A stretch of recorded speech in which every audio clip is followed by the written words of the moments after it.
Dear Heavenly Father, I just want to thank you that we could all be here, gathered here tonight, that we could just share what you've done for us with each other, and just give me the right things to say, and give everyone the right things to hear tonight. In Jesus' name,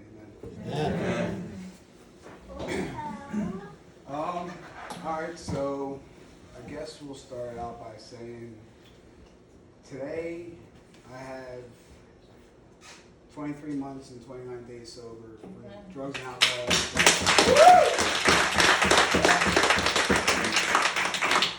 And that's all. It's all God. It's all Jesus. I did that because I was dedicated to getting high the rest of my life, and I told people that's what I was going to do. That's what I wanted to do. So that wasn't my choice. Like, I didn't do that. I just God did that,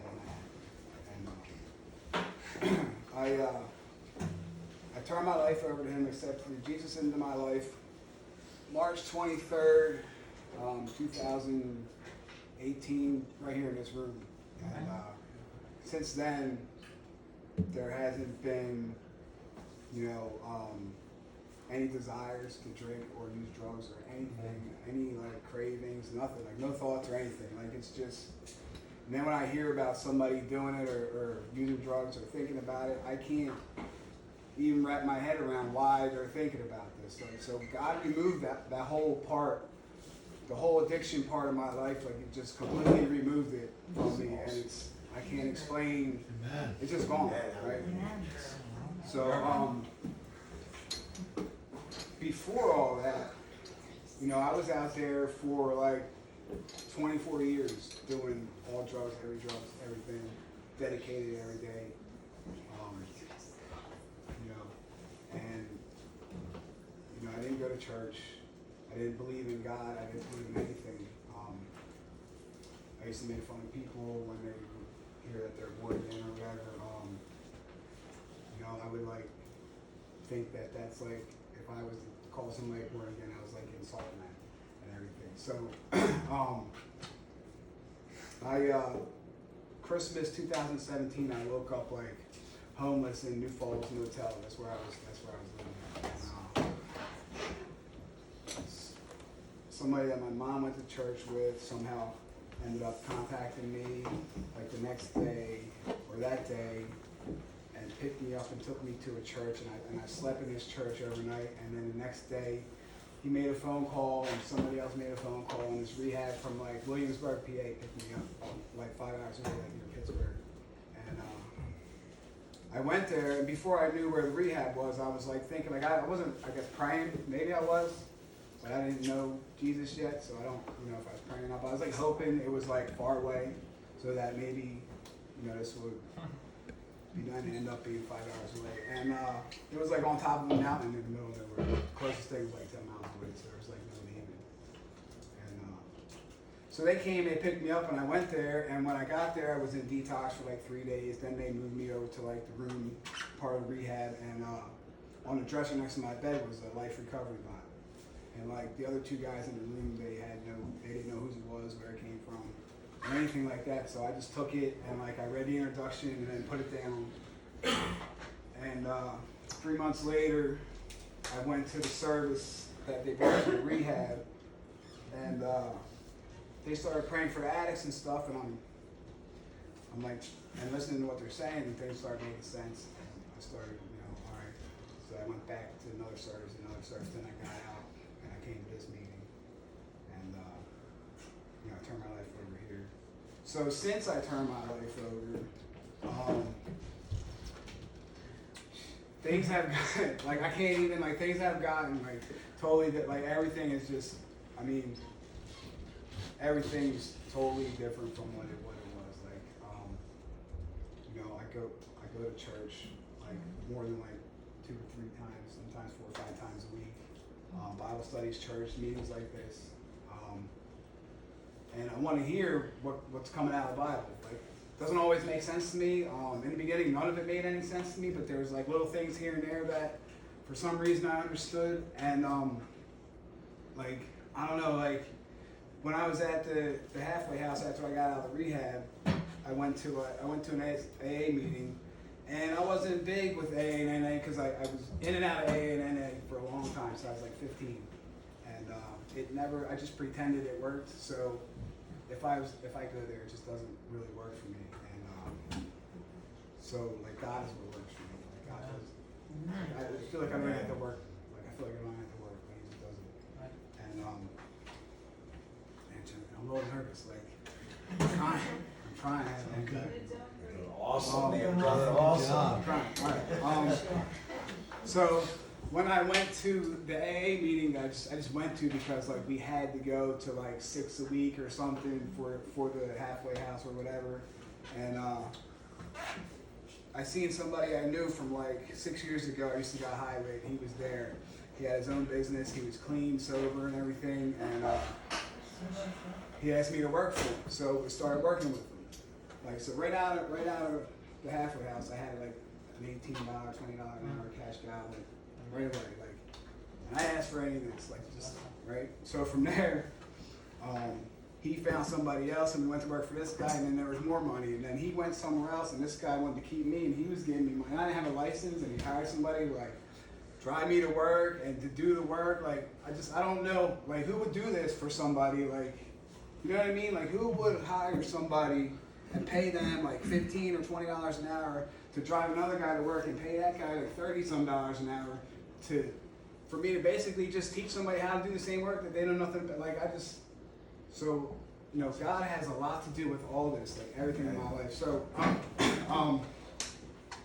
that's just like another thing that He's done. Like, my dad trusts me. Like before, I wasn't even allowed. Like, he kicked me out of the house, and the last words he said when he threw me out was like, "You're not dying in my house." Like he found me all over, like passed out on the kitchen floor or whatever, and he's like, "You're not dying in my house. You gotta go." And like he lets me use his truck. He would go in the house whenever I want. Like he let me come back there so I could save some money to find a place like of my own now. Like it's just all this trust is back. It's just it may not seem like a lot, but it's a lot. Like back in August, my license has been gone for like since 2011 or 2008 or something like that, and I got my license back with no problems whatsoever back in August. And while that happened, I was a union cabinet maker, and during that whole process when I got my license back, I just happened to know somebody who had a phone number from somebody, and I called this guy, and he got me reinstated back into the Carpenters Union. I cashed out my pension, like I cashed out like $15,000 on 3rd and Cambria check cashing place, like in the middle of the day, and walked to the block with like $13,000 in my pocket, buying like a bundle, like you know, like it was like everything, like I threw it, like everything was gone, and like I got the Carpenters back, I get my benefits back, like everything's coming back. I just don't know.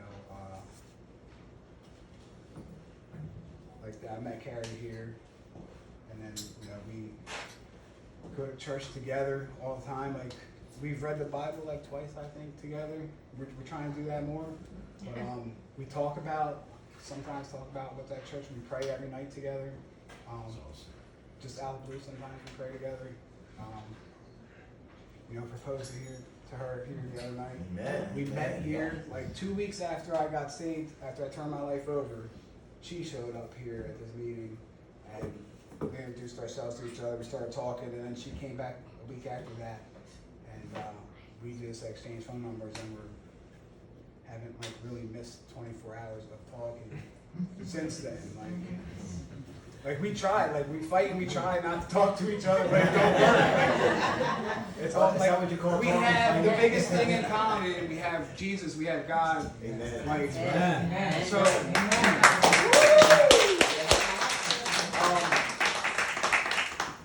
we'll never disagree on that. There's one thing we'll never fight about, we'll never disagree on. You know?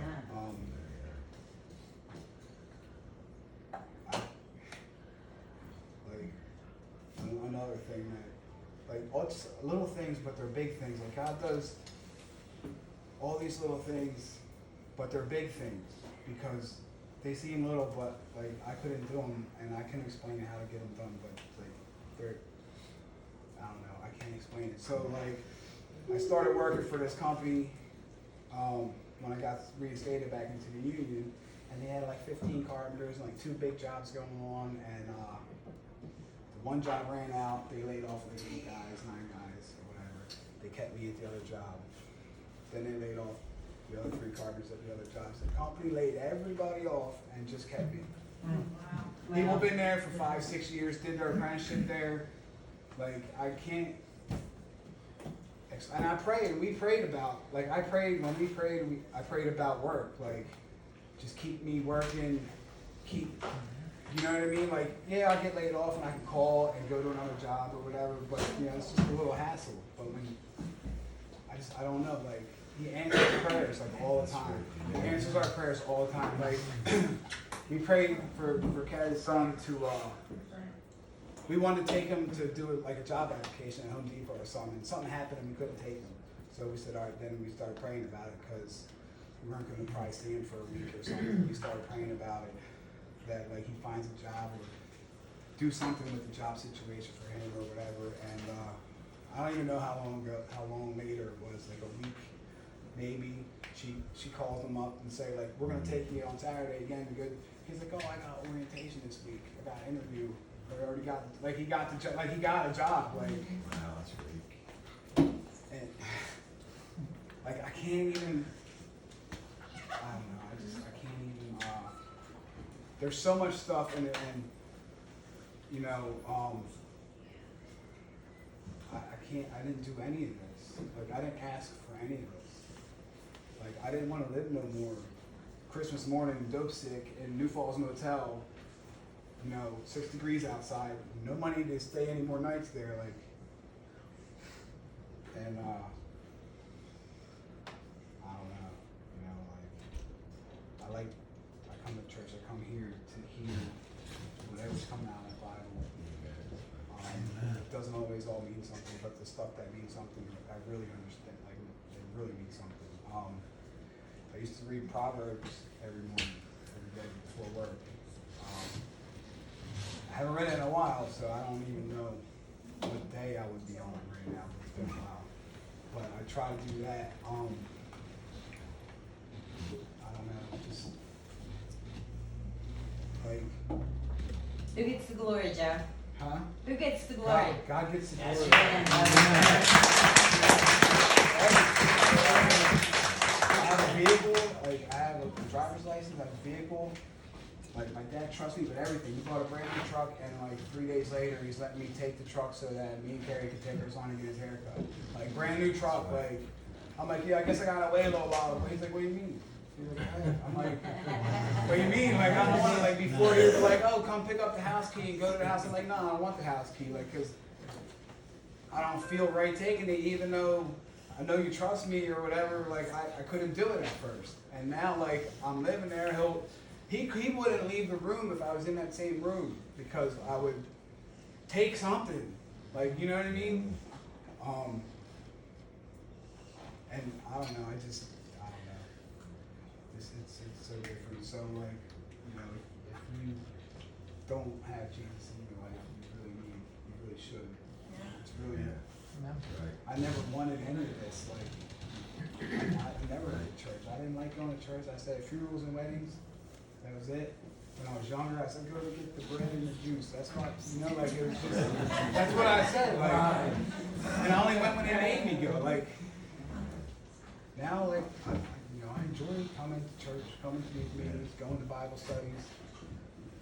Sometimes I don't, you know, get in the moods, like, I don't want to be there, but I know I really do, but I'm, like, forcing myself not to go or forcing myself to want to not, for some reason, I don't know what it is, but, you know, right. But you know, now we're getting married. Like I never proposed to somebody. You know what I mean? I never got down on one knee. I thought about doing that, like, and you know, I don't know. I don't have much. I have a good job. I have a vehicle. I have a roof over my head. I have a good relationship. good girlfriend, Beyonce. fiance. I'm Good. used to that. Like, great, Fuck, like, that was Yeah. quick. great brothers and sisters. Like everybody that I met in the church. Like I love everybody. Like you know what I mean. I don't know what more could I ask for. You know, like my own house would be nice big. Like all that stuff would be nice, right? And I know it's coming. Give it I haven't time. seen or talked to my kids since 2015. The last like 8 years, I was doing a lot of heroin, and you know, even though they were still coming to visit, I wasn't. You know, my dad would take them to their softball game or something, and I would be like, I'm sick on the couch. As soon as they leave, I would call somebody and I'd go right down for it. Like it was 8 years of that. Then like the last couple of years, I would tell her, their mom, yeah, I'm good, I'm better, everything is good, and then next thing you know, I'm in jail.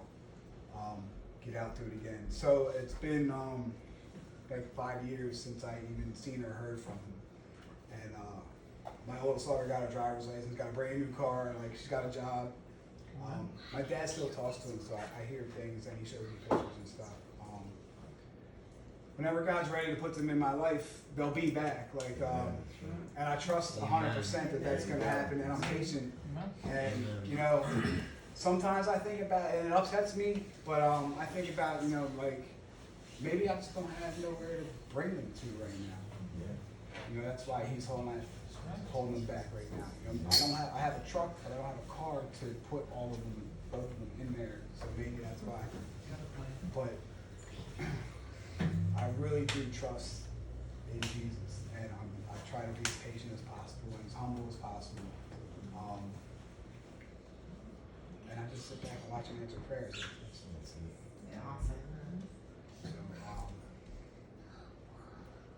yeah, I don't know what more I could say. Man, you said a mouthful, man. You said a mouthful.